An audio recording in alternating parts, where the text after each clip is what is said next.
Hey guys, Jeremy here with Accudraft Paint Booths. We're wrapping up day 2, and today we're in Central Hall. We're in the Mother's booth just outside of the Ford booth. Now, if you come down here, you've got to check it out. I stumbled across a 65 Chevelle just walking around the show earlier yesterday.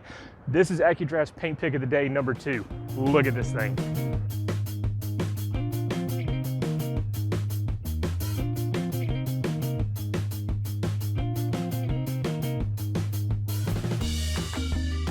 Like I said, everyone, I came across this thing early yesterday and absolutely was enamored with it. This is one of those cars that the more you look at it, the more subtle details that you find.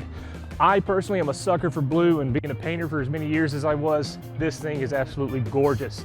Awesome job on the Chevelle. Again, if you want to check this out, this is in the Mother's booth, Central Hall, and this is Accudraft's paint pick of the day for day 2 of SEMA 2021. Stay tuned for more, guys.